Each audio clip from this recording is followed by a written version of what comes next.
Hi, this is Rahul Kapoor, and today I wish to speak to you about how overanalysis freezes our decisions. Well, we will always be encountered with situations in life many times where we have to take decisions. Some easy ones, some tough ones, and some really difficult ones. The easy ones, like what you should wear, where you should go, what you should do with your friends, can really happen without even a thought sometimes. It's just like automatic. The ones which are slightly difficult in terms of picking up the right clothes for yourselves, choosing a holiday, well, sometimes can be slightly difficult. But even more is about your career choices, being stuck in a relationship, and if you wish to move out of that, or perhaps getting into a relationship. It could be about investing your money in something, buy a land, or buying a house for yourself. All of these are difficult decisions, and I have often seen that a lot of people tend to get into overanalysis. They get to ask a lot of people for their opinion, and invariably they confuse themselves. Now, when you are confused, what happens?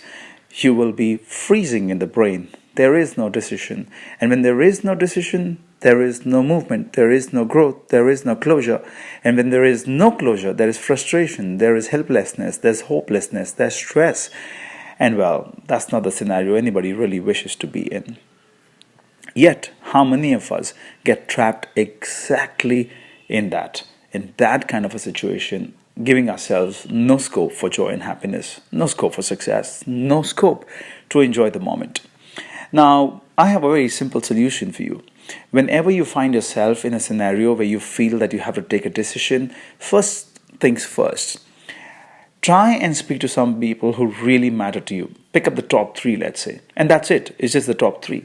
If you wish to do any of the analysis, if you want to do any of the research, you can. But don't talk to more than three people, because one is an opinion, two is a choice, three is just about good for you to move ahead. But if you confuse yourself with going to the fourth and the fifth person, you're sure to be in trouble.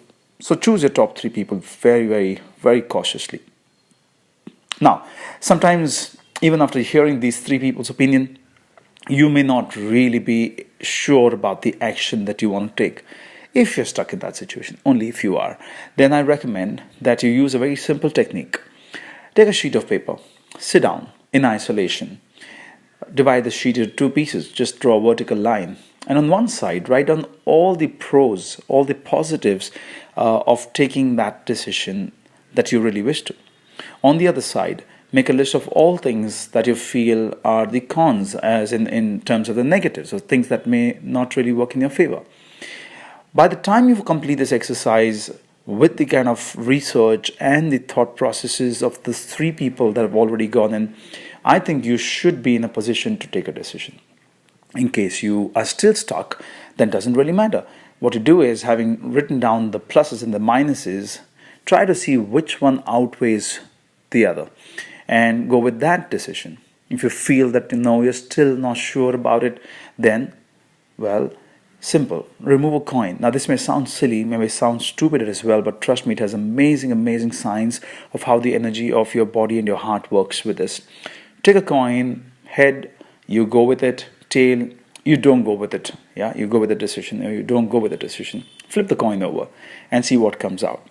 If it's head, and if it's suggesting that you should go with it, yet you feel some part of your heart or your mind is saying no, then do what I'm saying now. Do exactly the opposite of that, which is, don't take that decision, and don't go in that, take the decision not to do that particular thing. And that's about it.